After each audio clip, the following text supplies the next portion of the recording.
Hello दोस्तों, स्वागत है आपका। आप देख रहे हैं आपका सारथी एआई चैनल, जहां पर हम कर रहे हैं जीके को टॉपिक वाइज कवर। आज लेकर आए हैं दोस्तों द ग्रेट मुगल एम्पायर को। भारतीय इतिहास में काफ़ी महत्वपूर्ण ये मुगल एम्पायर दोस्तों, और आपके एग्ज़ाम की दृष्टि से भी बहुत महत्वपूर्ण है। कई सारे क्वेश्चंस बनते हैं दोस्तों इससे, तो एक एक फैक्ट को ध्यान से सुनिएगा। पहले करेंगे हम शॉर्ट समरी, उसके बाद करेंगे पिछले 1-2 साल में आए हुए पीवाईक्यू क्वेश्चंस। तो चलिए शुरू करते हैं। उससे पहले अगर अभी तक के चैनल के साथ नहीं जुड़े हैं तो चैनल को सब्सक्राइब कर लीजिएगा। हम रेगुलरली आपके लिए इम्पोर्टेंट कंटेंट यहाँ पर लाते रहते हैं। तो देखिए दोस्तों, मुगल वंश का जो संस्थापक होता है ये होता है बाबर। बाबर जो कि एक तुर्क सुन्नी मुसलमान है। ये भारत पर आक्रमण करता है इब्राहिम लोदी के समय। जब दिल्ली का सुल्तान होता है इब्राहिम लोदी, तब ये करता है भारत पर आक्रमण। और ये पहली बार युद्ध में यूज़ करता है तोपों का, बारूद का। और इसकी जो ट्रिक होती है युद्ध लड़ने की, ये होती है इसकी स्पेशल तुगलमा युद्ध नीति। इसमें क्या करता है, ये चारों ओर से आक्रमण कर देता है तोपों से। तो सेना के पास विरुद्ध सेना या विपक्षी सेना के पास कोई ऑप्शन नहीं बचता है पीछे हटने के अलावा। तो इस तरीके से ये कई सारे युद्ध लड़ता है भारत में और विजयी होता है। बाबर दोस्तों सल्तनत काल के सुल्तानों को का शासन समाप्त करके भारत में स्थापित करता है बादशाही को, यानी कि अब मुगल काल की स्थापना होती है 1526 में, और इसके शासक कहलाते हैं बादशाह। पानीपत का प्रथम युद्ध युद्ध 1526 में विजयी होकर ये स्थापना करता है मुगल एम्पायर की। हमको दोस्तों बाबर के 4 युद्ध याद रखने पड़ते हैं इतिहास में। ये आपके एग्ज़ाम्स में अक्सर पूछे जाते हैं। ये कंटिन्यू 1526 से 1529 तक के 4 युद्ध लड़ता है, जिसको कि हम देखते हैं। सबसे पहले तो सबसे पहला पानीपत का युद्ध, जो कि इब्राहिम लोदी और बाबर के बीच हुआ था। इसके बाद लड़ता है ये खानवा का युद्ध 1527 में राणा सांगा के साथ। इसके बाद 1528 में लड़ता है ये चंदेरी का युद्ध मेदिनी राय के साथ। और इसके बाद लड़ता है ये घाघरा का युद्ध अफगानों के साथ। इन चारों ही युद्ध में ये विजयी होता है दोस्तों।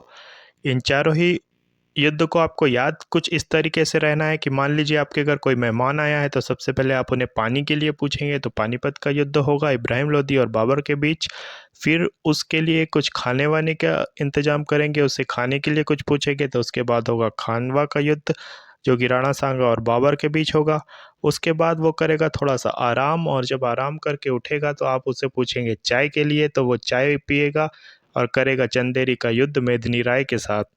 और उसके बाद वो निकलेगा अपने घर की ओर और करेगा 1529 में घाघरा का युद्ध अफगानों के साथ। चारों ही युद्ध में बाबर विजयी होता है दोस्तों, और भारत में मुगल एम्पायर को सुदृढ़ करता है दोस्तों। लेकिन होता ये है दोस्तों कि इसकी असमय मृत्यु हो जाती है 1530 में। 48 वर्ष का होता है जब ये। और इसके बाद आता है इसका पुत्र हुमायूं। एक चीज़ और याद रखिएगा, बाबर को उसकी उदारता के लिए कलंदर की उपाधि मिली थी। ठीक है दोस्तों। 1530 में इसकी मृत्यु के बाद आता है इसका पुत्र हुमायूं, जिसका नाम था नसीरुद्दीन हुमायूं। ठीक है दोस्तों।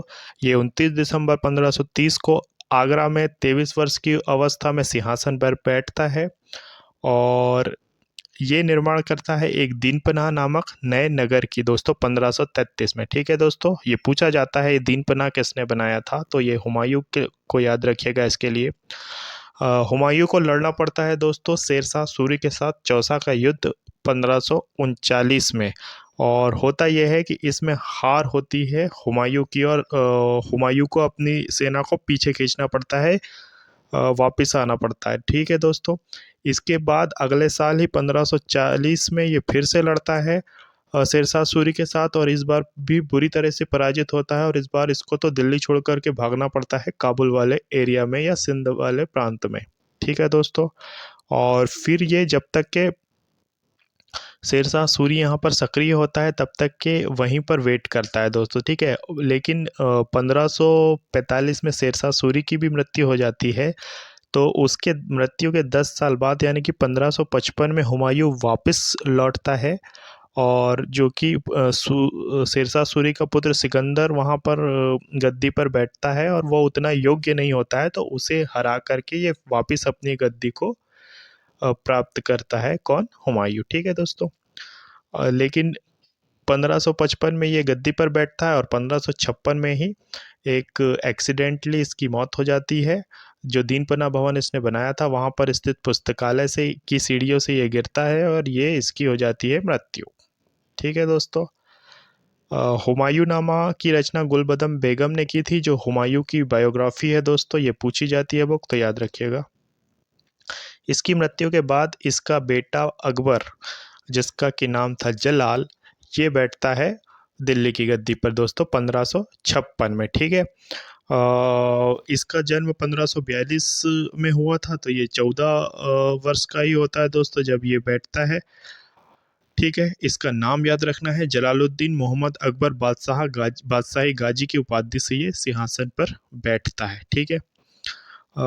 उस समय इसका संरक्षण होता है दोस्तों बैरम खां, जिसको कि ये खान बाबा करके सभी लोग उसको खान बाबा कहकर संबोधित करते थे। मतलब अगर आपने वो मूवी देखी होगी जोधा अकबर, तो उसमें बैरम खान और अकबर को दिखाया है दोस्तों काफ़ी विस्तृत रूप से। तो ये जो बैरम खान होता है, ये अकबर के लिए पहला युद्ध लड़ता है, पानीपत की दूसरी लड़ाई 1556 में। ठीक है। अकबर और हेमू के बीच होती है दोस्तों। अकबर तो उस समय काफ़ी छोटा था, लेकिन ये मेनली लड़ी गई थी बैरम खान और हेमू के बीच में। ठीक है दोस्तों। तो इसमें विजयी होता है ये बैरम खान, और हेमू को पराजय मिलती है। हेमू जो होता है ये अहमद शाह अब्दाली, जो उधर कर्नाटक साइड में साउथ में बैठा हुआ है, वहाँ से हेमू को भेजता है दोस्तों। ठीक है। तो ये भी एक याद रखिएगा। फिर क्या होता है 1561 में, जब अकबर थोड़ा सा मैच्योरिटी प्राप्त करता है, और वो सोचता है कि बैरम खान का प्रभाव कुछ बढ़ रहा है शासन पे, तो ये बैरम खान को भिजवा देता है तीर्थ यात्रा पर, और फिर यहाँ से रियल स्टार्ट होता है 1560-61 से अकबर का शासनकाल। अकबर लड़ता है 1576 में हल्दी घाटी का युद्ध दोस्तों, जो कि भारत के वीर सपूत महाराणा प्रताप से होता है।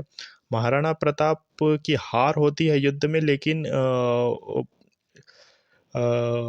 वे वहाँ से भागकर या बचकर भाग निकलते हैं दोस्तों, और दूसरी जगह अपनी राजधानी को शिफ्ट करते हैं।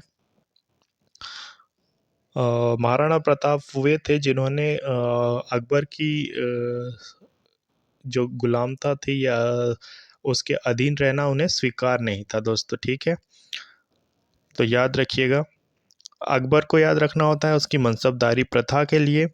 अकबर में होते हैं 9 रत्न, जो कि है अबुल फजल, फैज़ी, तानसेन, बिरबल, टोडरमल, राजा मानसिंह, अब्दुल रहीम खाने खाना, और मुल्ला दो प्याजा और फ़कीर अजीउद्दीन। ठीक है दोस्तों। ये 9 रत्न के बारे में कुछ लोग जो इम्पोर्टेंट है उनके बारे में कई सारे फैक्ट है जो पूछे जाते हैं, तो इन्हें याद रखिएगा। अबुल फजल लिखता है अकबरनामा दोस्तों, जो अकबर से रिलेटेड उसकी बायोग्राफी है दोस्तों। अकबर स्टार्ट करता है दीन इलाही धर्म, जिसका कि मुख्य पुरोहित भी होता है अबुल फजल दोस्तों। ठीक है। स्थापत्य कला में यानी कि जो जो बड़े बड़े मोनूमेंट्स बने थे अकबर के शासनकाल में, जो पूछे जाते हैं उन्हें याद रखना है। तो हुमायूं का मकबरा जो कि दिल्ली में है, ये बनाया था इसने। आगरा का लाल किला बनाया था। फतेहपुर सीकरी में शाही महल, ये शाही महल है दोस्तों। आगे औरंगजेब के समय शीश महल आएगा, आप कंफ्यूज नहीं होना है। फतेहपुर सीकरी में ये शाही महल बनाता है। दीवाने खास, पंचमहल, बुलंद दरवाजा और जोधाबाई का महल याद रखना है आपको दोस्तों। ठीक है। अकबर की मृत्यु होती है 1605 में। आगरा के निकट सिकंदरा में इसका होता है मकबरा। ठीक है। इसे याद रखिएगा। इसके बाद आता है इसका पुत्र जहांगीर सलीम। ये जहांगीर जो है दोस्तों, अकबर से थोड़ी सी बगावत करके ही ये शासन करना स्टार्ट कर देता है। जब अकबर दक्षिण की यात्रा पे होता है, तो ये अब उसके अकबर के 9 रत्नों में से उसके 2 इम्पोर्टेंट व्यक्ति बीरबल और अब्दुल रहीम खाने खाना, इसको इनको मार करके और अपना शासन स्टार्ट कर देता है दोस्तों। ठीक है। तो ये बैठता है 1605 में गद्दी पर। इसके लिए आपको याद रखना है कि ये न्याय की जंजीर के लिए जाना जाता है दोस्तों। इसके समय में एक सोने की जंजीर हुआ करती थी, जिसको कि वो व्यक्ति जो कि जिसको और कहीं पे न्याय नहीं मिल रहा है वो बजा सकता था या हिला सकता था उस जंजीर को, जिससे कि एक घंटी बंधी हुई थी वो बजती थी, और माना जाता था कि वो बादशाह से अपनी जो भी मन्नत है वो मांग सकता है या मन्नतें कर सकता है, इस टाइप से। तो इसके लिए इसमें अपने को याद रखना है दोस्तों, इसने पांचवें गुरु, सिखों के पांचवें गुरु अर्जन देव को फांसी दिलवा दी थी, क्योंकि इन्होंने इसके बड़े पुत्र खुसरो की सहायता की थी। खुसरो ने क्या किया था कि जहांगीर के विरुद्ध ही विद्रोह कर दिया था और उसको संरक्षण दे दिया था गुरु अर्जुन देव ने, जो सिखों के पांचवें गुरु थे। तो इसके लिए जहांगीर ने अर्जुन देव को फांसी लगवा दी थी दोस्तों, ठीक है, याद रखिएगा। और जहांगीर ने जो अकबर के साथ किया था कुछ ऐसा ही शाहजहां उसके साथ करता है। और जहांगीर के बाद आता है दोस्तों शाहजहां, जिसका कि ओरिजिनल नेम खुर्रम होता है। और ये शाहजहां 1627 पे गद्दी पे बैठता है। इसकी वाइफ होती है दोस्तों मुमताज़, जिसकी कि असमय मृत्यु हो जाती है, जिसकी याद में ये बनाता है द ग्रेट ताजमहल। तो याद रखिएगा, इसने अपनी बेगम मुमताज़ महल की याद में ताजमहल बनाया था। और ताजमहल की रूपरेखा या उसको बनाने के लिए हमको याद रखना होता है इसके वास्तुकार अहमद लाहौरी को, ठीक है दोस्तों। स्टैटिक जीके में पूछा जाता है कि इसका निर्माण करने वाला वास्तुकार कौन था, तो अहमद लाहौरी को आपको याद रखना है। मयूर सिंहासन का निर्माण भी करवाता है शाहजहां, ठीक है दोस्तों। और वैसे भी जो शाहजहां का शासनकाल है ये स्थापत्य का स्वर्ण युग कहा जाता है दोस्तों। जहांगीर का जो काल था वो चित्रकारी का स्वर्ण युग था, और शाहजहां का जो शासनकाल है वो स्थापत्य कला का स्वर्ण युग था दोस्तों, ठीक है। जैसे कि दिल्ली का लाल किला, दीवाने आम, दीवाने खास, दिल्ली की जामा मस्जिद, आगरा का मोती मस्जिद, ताजमहल और लाहौर का किला, लाहौर के किले में स्थित शीश महल, इसका निर्माण करवाया था शाहजहां ने दोस्तों, ठीक है। तो इसे याद रखिएगा। फिर इसके साथ भी वही घटना होती है दोस्तों। 8 जून 1658 को औरंगजेब, जो कि इसका पुत्र था, इसको बंदी बना लेता है, और ये फिर मृत्यु तक के बंदी ही रहता है। और आगरा के किले में मतलब इसकी मृत्यु हो जाती है 1666 में, ठीक है। तो 1658 से शुरू होता है दोस्तों औरंगजेब का कार्यकाल, जो कि चलता है 1707 ईस्वी तक के। मध्यकालीन इतिहास में औरंगजेब का काल मुगलिक एम्पायर में आखिरी दौर होता है दोस्तों। वैसे तो ये 1857 तक के चलता है, फिरोज शाह जफर तक के, लेकिन हमको औरंगजेब तक ही देखना है। और बस इतना याद रखिएगा इसके बारे में कि ये इसका मतलब ये 1658 पर गद्दी पर बैठा था, और इसने अपना जो उपाधि ली थी वो मुजफ्फर मोहिउद्दीन मोहम्मद औरंगजेब बहादुर आलमगीर बादशाह गाजी। आपको आलमगीर बादशाह गाजी याद रखना है ज़रूर से, ठीक है दोस्तों। और एक इस चीज़ जो इसने की थी, जो सिखों के 90 गुरु थे, गुरु तेग बहादुर, उनकी हत्या कर दी थी, तो इसे याद रखिएगा। और जजिया कर जैसे कि अकबर ने समाप्त किया था, इसने इसे फिर से लागू करवा दिया था दोस्तों, ठीक है। औरंगजेब ने बीबी का मकबरा बनाया था 1669 में। इसको कहा जाता है कि ये ताजमहल की भद्दी नकल करने की कोशिश की गई थी, लेकिन इसमें बिल्कुल भी ये सफल नहीं हुआ था। और बीजापुर और गोलकुंडा इसको हथिया लिया था इसने, और मुग़ल साम्राज्य में मिला लिया था 1686 और 87 में, ठीक है दोस्तों। 1707 में औरंगजेब की मृत्यु हो जाती है। और एक जो फ्रांसीसी यात्री होते हैं फ्रांकोइस वर्नियर, ये औरंगजेब के दरबार में चिकित्सक होते हैं दोस्तों। ठीक है, तो ये जो हमने स्लाइड के माध्यम से देखे ये थे कुछ इम्पोर्टेंट फैक्ट्स जिन पर कि क्वेश्चंस बने हुए हैं। सारे ही पॉइंट्स बहुत इम्पोर्टेंट है, सबको एक दो बार देख लीजिएगा और ज़रूरत आपको लगे तो स्क्रीनशॉट लेकर के अपने पास रख लीजिएगा। आगे हम अब करते हैं क्वेश्चंस दोस्तों, और जो कुछ फैक्ट बचे होंगे क्वेश्चन से कवर हो जाएंगे और इन फैक्ट्स का रिवीजन भी हो जाएगा क्वेश्चन के माध्यम से। वीडियो को लाइक कर दीजिएगा दोस्तों, एक प्यारा सा कमेंट कर दीजिएगा। हम देखते हैं क्वेश्चंस को। तो पहला क्वेश्चन है दोस्तों, शत्रुओं को परास्त करने के लिए उत्तर भारत में बारूद का प्रयोग को किसने प्रचलित किया था? इब्राहिम लोदी, बाबर, राणा सांगा या दौलत खान लोदी ने? तो ये बाबर था दोस्तों, जो पहली बार भारत में तोपों का यूज़ करता है, बारूद का यूज़ करता है पानीपत के प्रथम युद्ध में, जो कि 1526 में इब्राहिम लोदी और बाबर के बीच लड़ा गया था। नेक्स्ट है दोस्तों, बाबर ने महमूद लोदी और सुल्तान नुसरत शाह को 1529 में किसके युद्ध में हराकर भारत में मुगल शासन की स्थापना की थी? चौसा, खानवा, घाघरा या कन्नौज? तो याद करिए दोस्तों, सबसे पहले इसने पानी पिया, फिर इसने खाना खाया, फिर इसने चाय पी, फिर ये घर गया। तो ये 29 में था घाघरा का युद्ध। ठीक है दोस्तों, याद रखिएगा। अगला देखते हैं, प्रसिद्ध स्मारक आराम बाग बाबर द्वारा बनवाया गया था, यह कहाँ में स्थित है?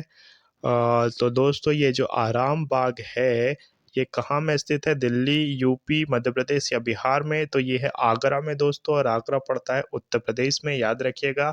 और ये जो आराम बाग है इसका नाम अब राम बाग कर दिया है योगी जी ने। ठीक है, याद रखिएगा। अगला है, दिल्ली में हुमायूं ने किस शहर का निर्माण करवाया था? अकबराबाद, दीनपनाह, मोहम्मदाबाद या सीरी? तो दीनपनाह नगर बसाया था दोस्तों हुमायूं ने। ठीक है, याद रखिएगा। अगला देखते हैं, दिल्ली में स्थित हुमायूं का मकबरा किसके द्वारा बनाया गया है? गुलबदन बेगम, बीगा बेगम, हमीदा बेगम या महम बेगम? तो ये थी बीगा बेगम दोस्तों, जो इसके वास्तुकार थी दोस्तों। ठीक है, तो ये याद रखना है आपको। नेक्स्ट है, प्रसिद्ध संगीतकार तानसेन प्रायः किस शासक के दरबार में गाया करते थे? अकबर, शेरशाह सूरी, फिरोज शाह तुगलक या अलाउद्दीन खिलजी? तो जो तानसेन थे दोस्तों ये अकबर के दरबारी संगीतकार थे, नवरत्नों में से एक थे, याद रखना है। तानसेन का जो ओरिजिनल नाम था ये रामतनु पांडे था दोस्तों, ये ब्राह्मण थे, लेकिन इन्होंने अकबर के अधीन जो मुस्लिम धर्म था इसे अपना लिया था, याद रखिएगा दोस्तों। ठीक है, अगला देखते हैं, मुगल प्रशासनिक व्यवस्था में मनसबदारी व्यवस्था की शुरुआत किसने की थी? अकबर, शाहजहां, औरंगजेब या जागीर ने? तो मनसबदारी व्यवस्था के लिए जाना जाता है अकबर को दोस्तों। ये जो थी ना, मतलब ये मनसब दे देता था लोगों को, मतलब एक प्रकार की रैंक हुआ करती थी दोस्तों। ठीक है, नेक्स्ट देखते हैं, निम्नलिखित में से कौन सा शहर मुगलों का पहला नियोजित शहर था? मिर्जापुर, फतेहपुर सीकरी, लखनऊ या लाहौर?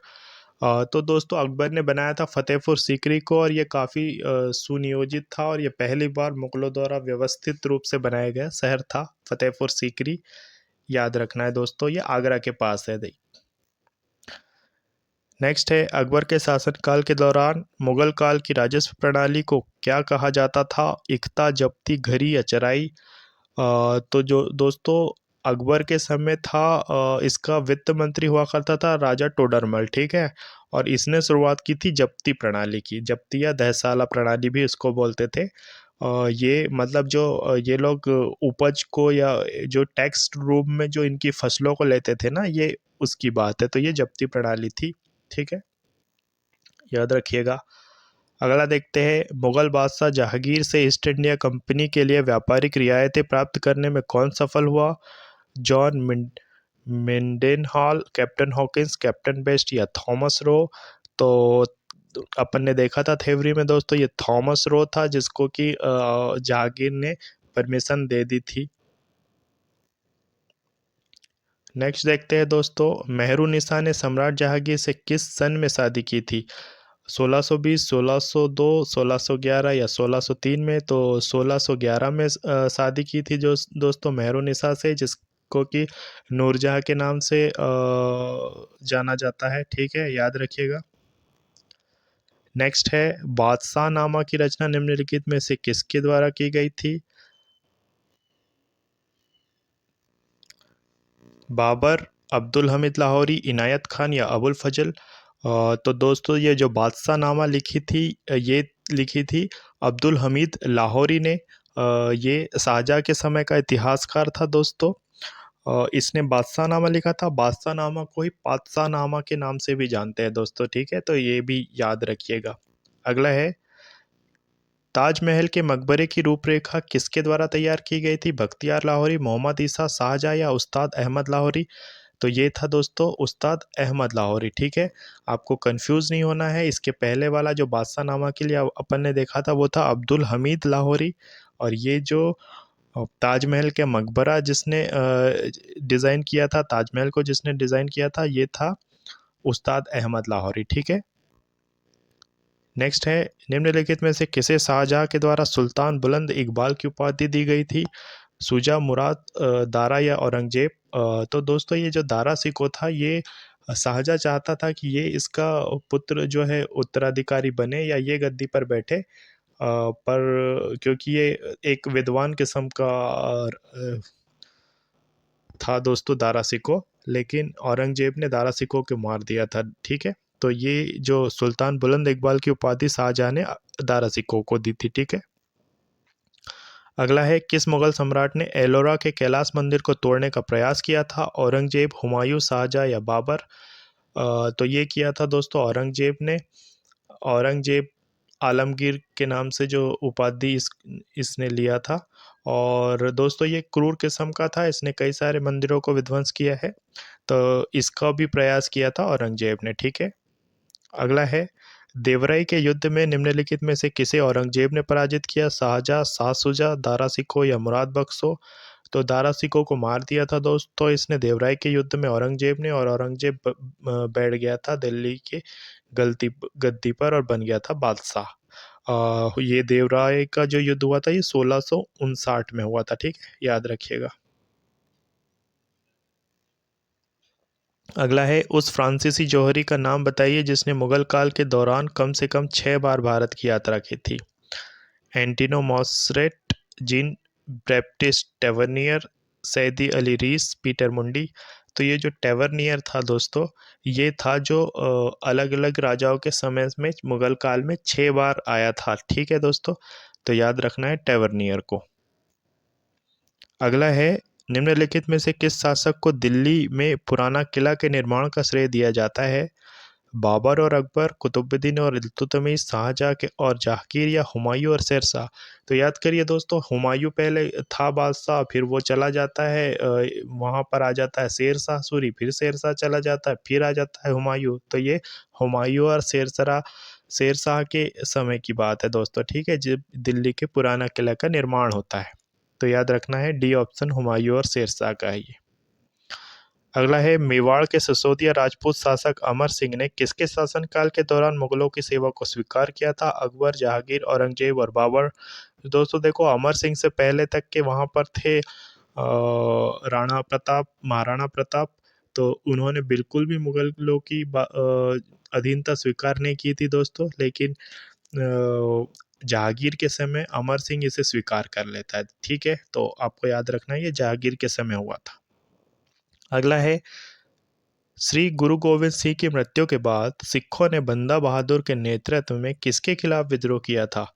अ, गोरखा, मुगल या ब्रिटिश या मराठा। तो दोस्तों तो मुगल तो ये थे मुगल दोस्तों। ठीक है, जिनके के खिलाफ सिखों ने मतलब सैन्य रूप से विद्रोह कर दिया था। ठीक है, याद रखिएगा। तो ये थे कुछ क्वेश्चन जो कि रिसेंटली बने हुए थे दोस्तों, और जो हमने फैक्ट कवर किए थे थ्योरी में, उनसे भी सारे ही कई सारे क्वेश्चंस बने हुए हैं। तो इसे एक दो बार देख लीजिएगा, आपके एग्जाम की दृष्टि से काफ़ी महत्वपूर्ण है दोस्तों। और रेगुलरली हम ऐसे सेलेक्टेड इंपॉर्टेंट कंटेंट आपके लिए लाते रहेंगे, तो चैनल को सब्सक्राइब कर लीजिएगा। एक लाइक कर दीजिएगा वीडियो पे, एक कमेंट कर दीजिएगा और एक शेयर कर दीजिएगा दोस्तों। मिलते हैं जल्दी ही अगले वीडियो में एक दूसरे इम्पोर्टेंट टॉपिक के साथ। तब तक के लिए बाय, ऑल द बेस्ट।